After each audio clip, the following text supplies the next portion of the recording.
बच्चों हम लोग आगे बढ़ेंगे। Application of cross product discuss कर रहे थे, कुछ चीजें बाकी थी और हमने प्रॉमिस किया था कि हम लोग फिर डिस्कस करेंगे कि कोप्लेनर वेक्टर क्या होता है, कोलिनियर वेक्टर क्या होता है ना। ये सारी चीजों को हम डिस्कस करेंगे।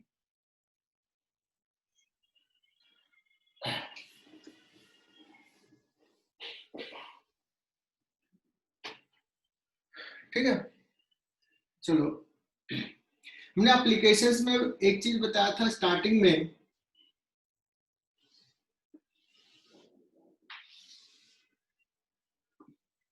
कि सपोज ए वेक्टर है, ये बी वेक्टर है,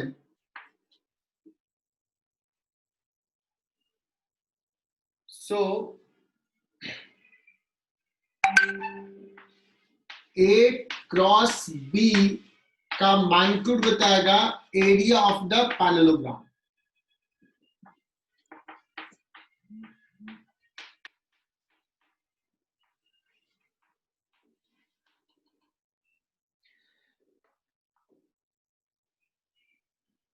अभी भी 3-4 बच्चे हैं नहीं ज्वाइन किए हैं। अगर मैं पूछूं कि इसमें बताओ कि सपोज डायगोनल दिया हुआ है D1, एक पैरेललोग्राम का डायगोनल दिया हुआ है, दूसरा डायगोनल भी दिया हुआ है D2, कोई बताएगा कि D1 क्रॉस D2 क्या होगा,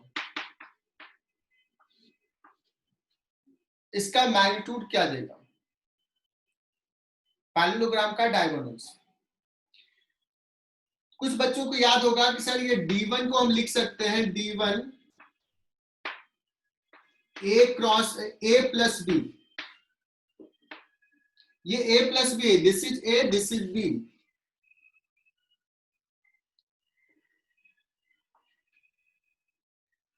D2 क्या है, D2 किसी को पता चल रहा है क्या? This is A minus B, हमने सब्ट्रैक्शन ऑफ वेक्टर में बताया था। तो D1 cross D2 is nothing but this.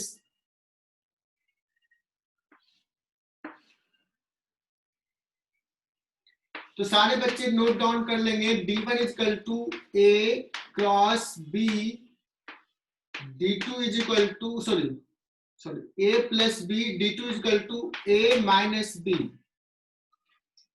अगर किसी को याद नहीं आ रहा है कि सर ये जो D2 है ये A माइनस B कैसे है, तो देखो D2 is minus B plus A, और ये मॉडुलस के बारे में डिस्कस कर रहे हैं। मॉडुलस रहने तो पहले इसको ब्रेक कर लेते हैं। तो क्या करेंगे, A cross A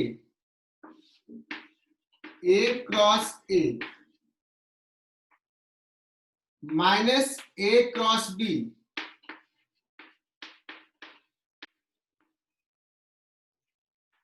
plus B cross A।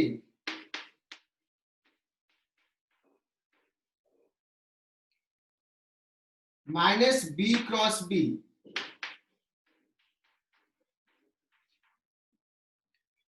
तुम्हें पता है कि ये तो 0 है, B cross B is also null vector, है ना, नल वेक्टर लिखेंगे, 0 नहीं लिखेंगे। दिस इक्वल टू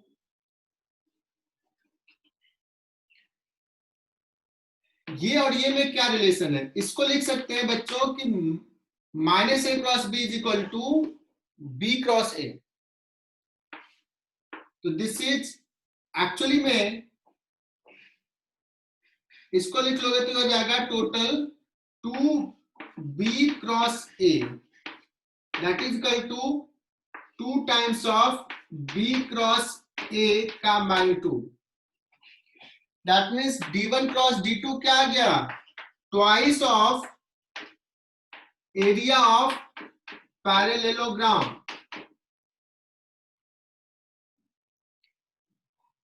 तो इसको लिख लो, टेस्ट में आ सकता है ऐसा सवाल। एक और कॉन्सेप्ट है जिसका तुम्हें जरूरत पड़ेगी नहीं कभी फिजिक्स में, बट वेक्टर में सवाल पूछ सकता है, रेजोनेंस के टेस्ट में आ जाएगा, एरिया ऑफ पैरेललोपाइड। तो लिखो एरिया नहीं, सॉरी, वॉल्यूम ऑफ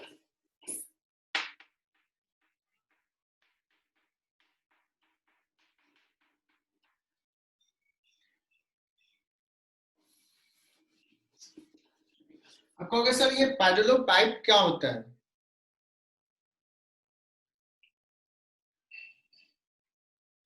कह सकते हैं पैरेलल पाइप का एक स्पेशल केस है क्यूबॉइड, ठीक है।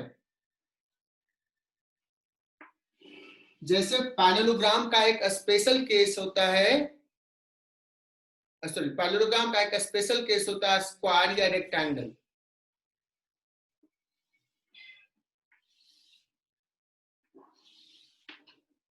देखो ये हो गया सपोज ए, ये हो गया बी, है ना। तो ये बच्चों पैरेललोग्राम बन गया बेस, और इसके ऊपर एक ऐसा वेक्टर ले लिया सी, फिर इसके पैरेलल मिला दो, इसके पैरेलल मिला दो, ऐसे ऐसे 6 पैरेललोग्राम बना दो, 1 face, 2 face, 3 face, 4 face, 6 face. जैसे क्यूब का 6 फेस होता है, 6 फेस होता है। लेकिन वहां पे क्या होता है, क्यूब को भी हम कह सकते हैं कि 3 वेक्टर से बना हुआ है।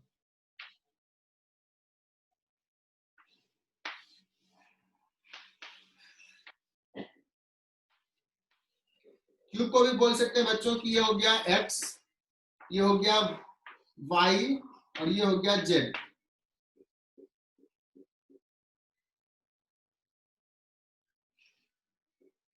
है ना। एक्स वाई जेड 3 वेक्टर है, एक आई कैप, वाई कैप और जे कैप। हाँ, आई कैप, जे कैप और के कैप। तो इसमें भी 6 फेस है। वैसे ही ये 3 वेक्टर में हम ऐसे ले लेते हैं तीसरा वेक्टर, कुछ भी ऐसा होगा सी। अब यहाँ पे फिगर में बना नहीं सकता हूं। तो ये जो वॉल्यूम इसका क्या होगा, हाउ टू फाइंड वॉल्यूम, ठीक है।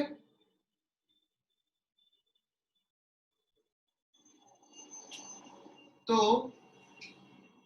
सबसे पहले वॉल्यूम के लिए मुझे क्या चाहिए, वॉल्यूम के लिए चाहिए मुझे, सारे बच्चे ध्यान से सुनना, वॉल्यूम के लिए चाहिए मुझे ये एरिया और ये परपेंडिकुलर हाइट, है ना। तो क्या करेंगे समझना, ये एरिया कितना होता है, ए क्रॉस बी, और अगर ये एरिया का है, इसका मैग्नीट्यूड होता है, बट इसका डायरेक्शन से अगर मैं लिखूं तो इसका एक डायरेक्शन है इधर, इधर, और एक वेक्टर सी है। मुझे क्या चाहिए, इस वेक्टर, इस डायरेक्शन में इसका कंपोनेंट, सी का कंपोनेंट अलोंग दिस डायरेक्शन। तो उसके लिए क्या करेंगे, इतना डॉट सी, तो ये हो जाएगा इसका मैग्नीट्यूड, और डॉट सी करेंगे तो सी का कंपोनेंट इन दिस डायरेक्शन आ जाएगा, ठीक है ना। तो ये आ जाएगा तुम्हारा वॉल्यूम ऑफ पैरेललोपाइप। और मैं बता रहा हूं तुम्हारे लिए बहुत इंपॉर्टेंट नहीं है, वॉल्यूम ऑफ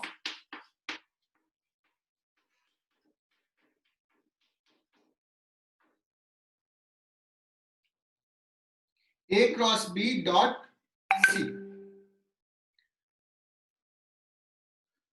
ठीक है। और इसका मैग्नीट्यूड ही लिखेंगे, तो लिख लो इसको बच्चों।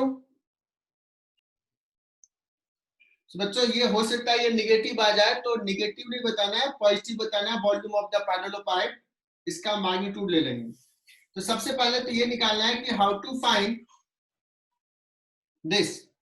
जैसे एक सवाल लेते हैं, देखो, find volume of A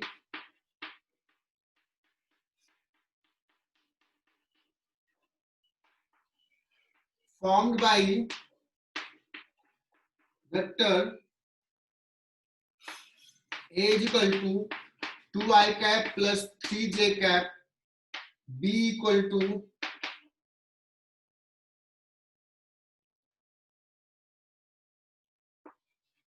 3i cap plus 4j cap c is equal to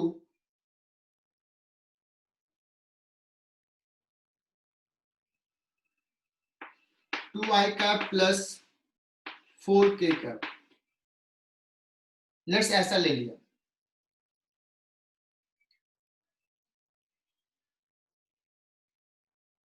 okay, तो ये काम करो। सबसे पहले क्या करो, a क्रॉस b निकालो, फिर c के साथ डॉट प्रोडक्ट ले लो।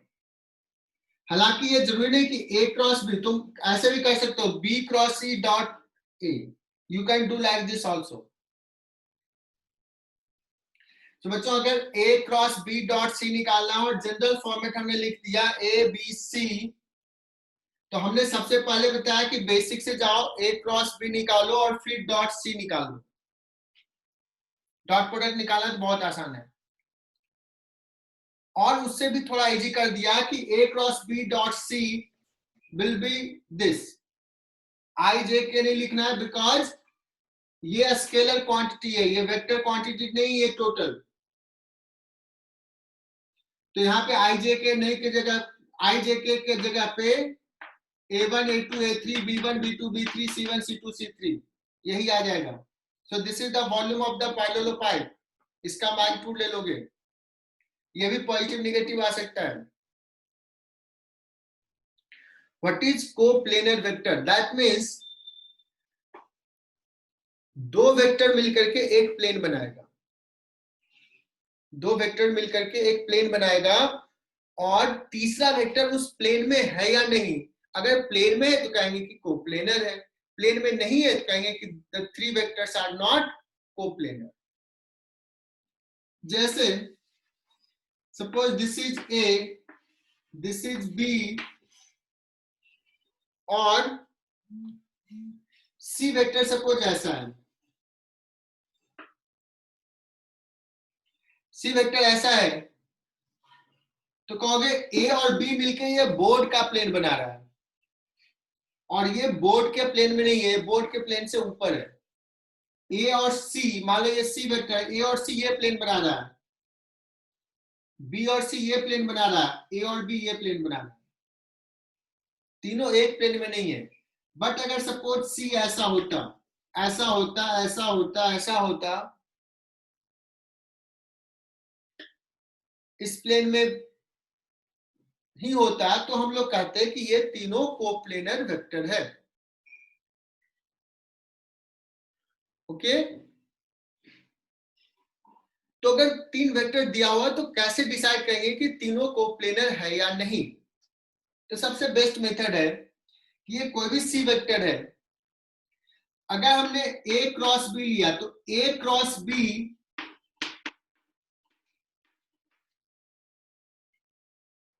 ए बी सी तीनों कोप्लेनर है या नहीं ये चेक करना है बच्चों। तो A cross B is a vector which is perpendicular to plane of A and B. एक इधर का वेक्टर है, अगर सी वेक्टर इसी प्लेन में है, इस प्लेन में है, तो इसका और इसका सी वेक्टर्स के परपेंडिकुलर हो जाएगा ये। तो उस केस में डॉट सी वेक्टर ये 0 हो जाएगा if A B and C will be coplanar. बताओ ये बच्चों समझ में आया क्या? ए क्रॉस बी एक वेक्टर है जो ए बी प्लेन के परपेंडिकुलर है, अगर सी ए बी के प्लेन में है तो सी के भी परपेंडिकुलर होगा ये, और अगर परपेंडिकुलर है दो वेक्टर तो डॉट प्रोडक्ट 0, या उल्टा कहें कि ये डॉट प्रोडक्ट 0 है मतलब सी ए बी के ही प्लेन में है, सी नल वेक्टर नहीं है। इसी को कहते हैं, ये एग्जैक्टली अभी बताया था, ये बताता है वॉल्यूम ऑफ द पैरेललोपाइड। अगर सी इसके ऊपर नहीं है इसी के प्लेन में तो वॉल्यूम पैरेललोपाइड बनेगा नहीं, तो वॉल्यूम क्या होगा? 0। सो बच्चों ये कंडीशंस इंपॉर्टेंट है। If A B and C are will be coplanar then this will be true. मैंने ये नीचे लिख दिया, पहले ये लिखोगे और फिर ये लिखोगे. सो बच्चों लिख लो, इसको note down.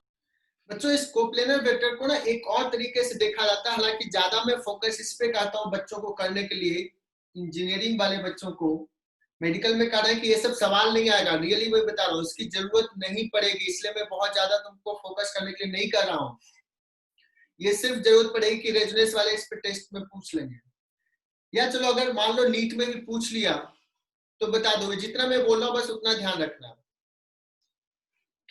A B C are coplanar, तो तीन वेक्टर्स अगर कोप्लेनर है ना, तो कोई भी तीसरा वेक्टर, मतलब कोई भी एक vector can be written as summation of two vectors, मतलब समथिंग, लेकिन some multiply m into A plus n into B.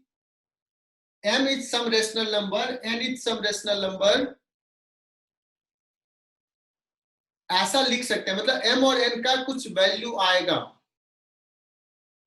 अगर c इसी के प्लेन में है. कहोगे सर ये थोड़ा एक्सप्लेन कर दो, नहीं समझ में आया. पहले इसको लिख लो. If A, B, C are coplanar, then C can be written as some constant, some rational number m a plus some other rational number n b. लिख लिया बच्चों.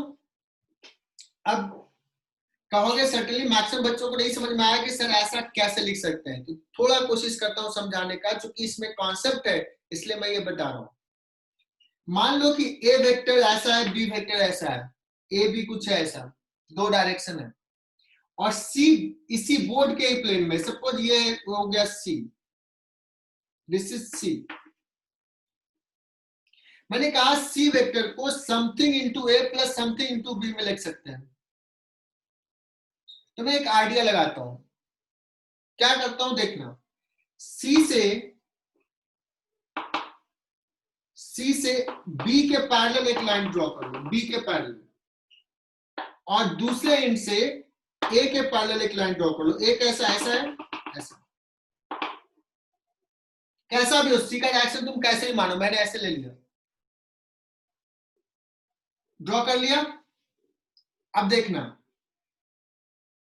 इस सी वेक्टर को हम कह सकते हैं कि C vector is this vector, जहां इंटरसेक्शनल पॉइंट आया वहां, C is this vector plus this vector. अब देखो ये जो वेक्टर होगा ये क्या होगा, ये बी के डायरेक्शन एंटी पैरेलल इनफैक्ट, लेकिन इसका मैग्नीट्यूड बी के मैग्नीट्यूड से कुछ टाइम्स होगा, 2 टाइम्स, 3 टाइम्स, हाफ टाइम्स. हालांकि अभी तो मैंने बी के माइनस बी का है, तो something into minus B cap, और प्लस ये देखो ए कैप के डायरेक्शन में कुछ सर्टेन टाइम्स मैग्नीट्यूड होगा. देखो सी को लिख लिया this plus this. That means अगर सी बोर्ड के ही प्लेन में तभी लिखेंगे, लेकिन अगर सी बोर्ड के प्लेन से ऊपर होता, ऐसा होता, ऐसा, तो हम तो ऐसे ड्रॉ करते और नीचे ऐसे ड्रॉ करते, तो ये यहां नहीं पहुंच पाता. ये तो बोर्ड के प्लेन में भी ऐसे आता नहीं. तो अगर सी बोर्ड के प्लेन में है तो सी को हम लिख सकते हैं something in M A cap plus M B cap. ये सवाल पूछा जा सकता है, हालांकि नीट के लिए प्रोबेबिलिटी कम है, बट स्टिल ये ध्यान में रख लो, पढ़ लो. तो नेक्स्ट कॉन्सेप्ट हम लोग क्या डिस्कस करें बच्चों, कोलिनियर वेक्टर. कोलिनियर वेक्टर्स को हम कह सकते हैं पैरेलल या एंटी पैरेलल, दोनों इंक्लूड हो जाएगा. दो वेक्टर्स कोलिनियर होगा, उसके लिए क्या होगा, अगर कोलिनियर है तो a is equal to something, some constant, some rational number times b. ये पॉजिटिव भी हो सकता है, निगेटिव भी हो सकता है. अगर ये पॉजिटिव है दैट मींस दोनों का डायरेक्शन सेम, निगेटिव है मींस जस्ट अपोजिट है, 180 डिग्री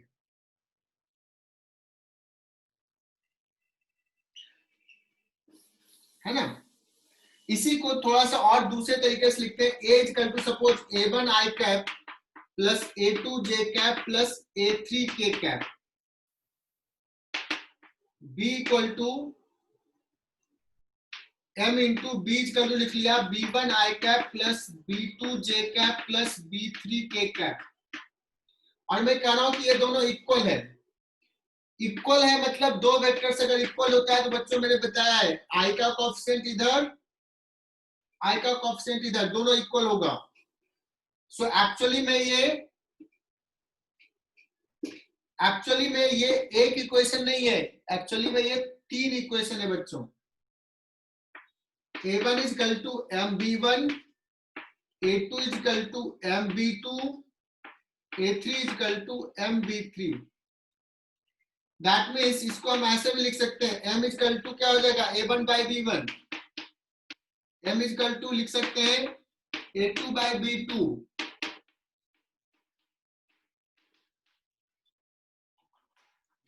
अगर ये तीनों इक्वल है मतलब रेशियो ऑफ द कोएफिशिएंट्स अगर इक्वल है तो कहेंगे कि ये दोनों पैरेलल और एंटी पैरेलल या कोलिनियर वेक्टर है। इसको लिख लो। चलो तो एक एग्जांपल लिखते हैं कि दो वेक्टर्स कोलिनियर है या नहीं। लिखो a is equal to 2i cap plus j cap, 2i cap plus j cap minus 3k cap. a equal to 2i cap plus j cap minus 3k cap. b equal to 6i cap minus 3j cap plus 9k cap.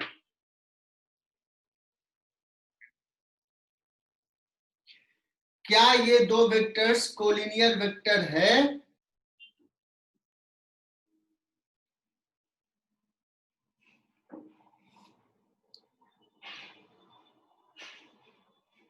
क्या ये दो vectors collinear vectors है? अगर collinear vector होता, parallel vector या anti parallel होता तो coefficient का रेशियो 2/6, इसका हो गया 1/-3, इसका हो गया -3/9। ये तो -1/3 है, ये -1/3 है, ये 1/3 है। This is not equal, so the two are not collinear vector।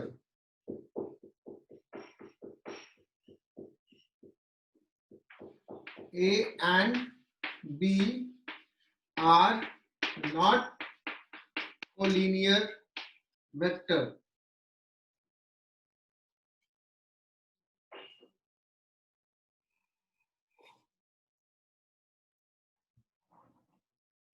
है ना? अगर मैं पूछूं कि अगर यहां पे मैंने माइनस साइन दे दिया होता तो कोलिनियर हो जाता है, यहां माइनस दिया होता तो यहां माइनस करता और फिर कोलिनियर हो जाता।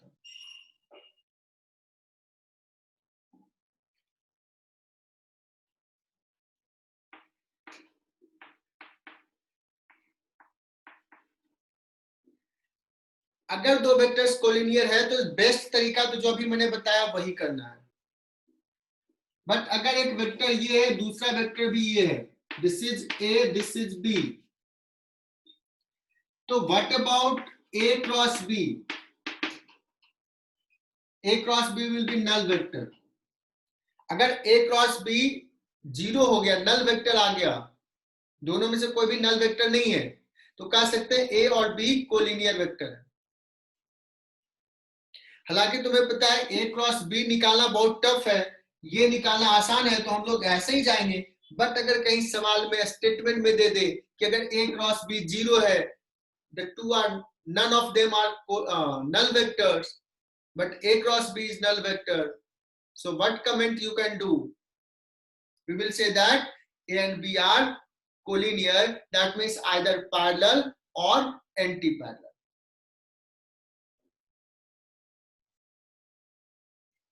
डायरेक्शन कोसाइंस क्या है?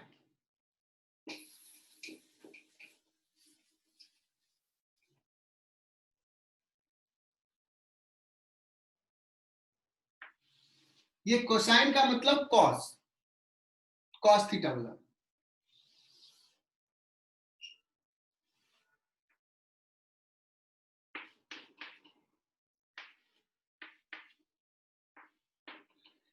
और ये समझना ये थोड़ा मुश्किल हो सकता है बच्चों। देखो ये समझना, ये क्या में डायरेक्शंस को साइंस डायरेक्शंस बताना है और कॉस थीटा बताना है। ये जेड एक्सिस एक्चुअली ये है, मैं अपना हाथ को ले लेता हूं Z axis, this is Z axis, X Y Z, और ये वेक्टर है, ये एक वेक्टर है 3D में, ऐसा भी हो सकता है, ऐसा भी हो सकता है, ऐसा जो भी है, तो एक जनरल ले रहा हूं, दिस इज वेक्टर। अब ये क्लास ऑफलाइन होता तो ज्यादा अच्छे समझ में आता, बट स्टिल मैं कोशिश करूंगा, क्योंकि मुझे दूसरा हाथ भी यूज करना है, तो मैं ऐसे अभी जेड एक्सिस, तुम इमेजिन करो कि ये वाला जेड एक्सिस है और ये वेक्टर ले रहा हूं। अब ये वेक्टर एक्स एक्सिस से कुछ एंगल बना रहा है, वो एंगल इतना ये बना रहा है, इसको लिखता हूं मैं अल्फा।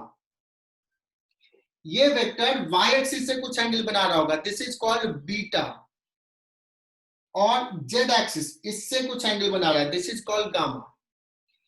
अब कहोगे सर आपको ये जो वेक्टर मैंने ऐसे दिखाया, ये ऐसे कैसे दिखाऊं हवा में, तो मैं ड्रॉ तो ऐसे ही कर रहा हूं। So this is A, suppose A although X Y plane में नहीं है, हो भी सकता है, बट एक्स वाई प्लेन में ही है ये नहीं कर रहा, तो ये यहां पे बना रहा है अल्फा एंगल, ये बना रहा है बीटा एंगल, और जेड एक्सिस से बना रहा है गामा एंगल। तो कोई बच्चा बता सकता है क्या कि अल्फा प्लस बीटा क्या 90 डिग्री है, 90 मतलब पाई बाय 2 है, या greater than equal to pi by 2 है? अगर समझ में आया तो बता दोगे, क्या ये सही है स्टेटमेंट लिखा?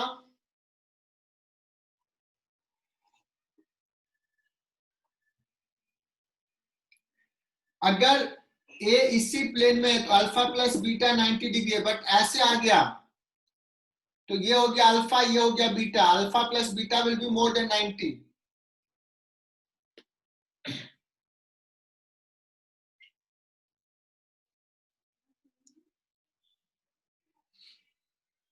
ओके,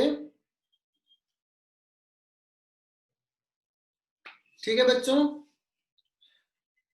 मुझे ना अल्फा बीटा गामा चाहिए कि ये vector A vector x axis से कितना एंगल बना रहा है, ए वेक्टर वाई एक्सिस से कितना एंगल बना रहा है बीटा, जेड एक्सिस से कितना एंगल बना रहा है गामा, ये मुझे निकालना है।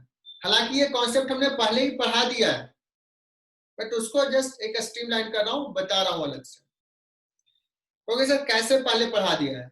मैंने कहा है कि अगर कोई वेक्टर है, दो वेक्टर्स के बीच का एंगल निकालना है तो क्या करना है बच्चों, डॉट प्रोडक्ट लेना है। तो अगर ए इक्वल टू मैं कह दूं कि x1 आई कैप है plus y1 J cap plus z1 K cap है, और मुझे अल्फा चाहिए, अल्फा इक्वल टू क्या है, अल्फा है क्या, angle between A and X axis, A and X axis एकदम समझना, इसको अच्छे समझ लो। Alpha is angle between A and X axis, दो वेक्टर्स के बीच का एंगल निकालना है, क्या करते हैं, dot product. So cos alpha,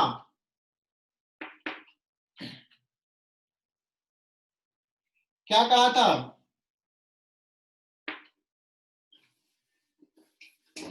ये ए और इस डायरेक्शन का एक वेक्टर लिखो, बेस्ट वेक्टर कौन सा होगा, आई कैप, तो A dot I cap equal to क्या हो जाएगा, A into 1 into cos alpha, so cos alpha equal to A dot I cap upon ए,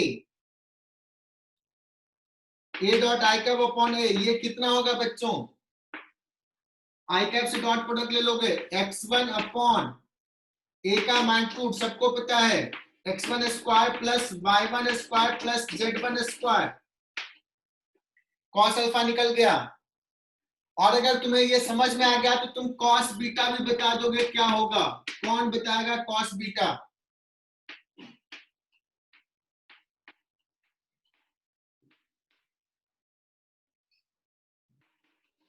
किससे मैं पूछूं? वैभव, माइक ऑन करके बोलो, what will be the cos beta, अगर आवाज जा रही है तो। ए वेक्टर है, एक्स एक्सिस से जो एंगल बना रहा है that is alpha, Y axis से जो एंगल बना रहा है उसको बीटा, जेड एक्सिस से जो एंगल बना रहा है ये गामा। और हमने बहुत प्यार से बताया कि अल्फा निकालना है। अल्फा क्या है? दो वेक्टर्स के बीच का एंगल। दो वेक्टर में एक वेक्टर तो मैंने दे ही दिया, दूसरा वेक्टर तुम्हें डिसाइड करना है। मैंने कह दिया एक्स एक्सिस, एक्स एक्सिस में एक वेक्टर लिखो, सबसे बेस्ट वेक्टर कौन सा है? आई कैप। ओके, तो ए और आई कैप के बीच का एंगल निकालना है, वही कॉस अल्फा है। तो अभी हमने समझा है cos alpha is equal to क्या लिखेंगे, A dot I divide by A. Cos beta is equal to क्या लिखेंगे, ए डॉट वाई एक्सिस के साथ बीटा एंगल है तो A dot J divide by A. और cos gamma is equal to क्या लिखेंगे, A dot K divide by ए।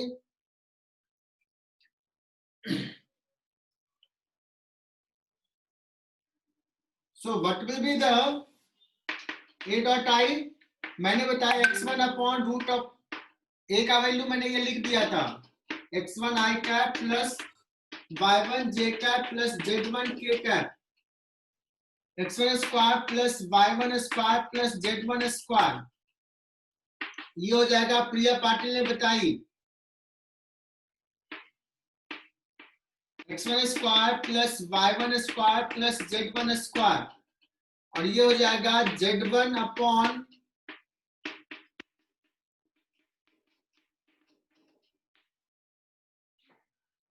तो this are cos alpha beta gamma. और मैं तुमसे पूछता हूं, cos square alpha plus cos square beta plus cos square gamma, ये वैल्यू क्या होगा? कौन जल्दी से आंसर करता है? ये होमवर्क दे दिया कि अगर ये तुमने प्रूफ करके बता दिया कि सर ये 1 होता है, अभी मैंने तुमने बताया, तो मैंने पूछा ये तो मैंने बता दिया, एग्जाम में हो सकता है ये आ जाए, तो करना यही है, पहले ये निकालना और फिर इसका वैल्यू निकालो, proof it, this will be 2। सो हम लोग वेक्टर्स ऑलमोस्ट कंप्लीट कर लिए, मतलब कंप्लीट ही कर लिए।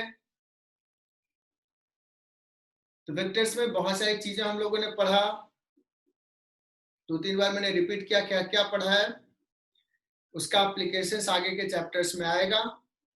जहां जहां पे मैंने कहा कि बच्चों ये फोकस करो, ये इंपॉर्टेंट है, आज की क्लास में मैंने कोई भी कहा नहीं इंपॉर्टेंट है, नॉर्मल था सारा चीज, बहुत जरूरत नहीं है उसकी।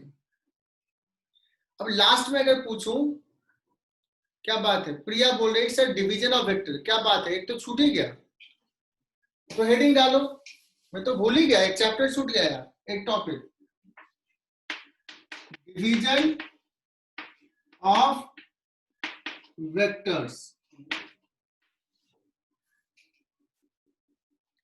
डिवीजन ऑफ वेक्टर्स, देखो ये कितना बड़ा है, स्टार्ट कर रहा हूं, not defined yet, chapter close. दो वेक्टर्स का डिवीजन डिफाइन नहीं किया गया है अभी तक, डिविजन ऑफ वेक्टर्स नहीं होता है अभी तक हम लोगों ने, ये हो सकता है फ्यूचर में कभी ऐसा कुछ जरूरत पड़ जाए, है ना। तो अभी के लिए a by b, vector a divide by vector b is meaningless.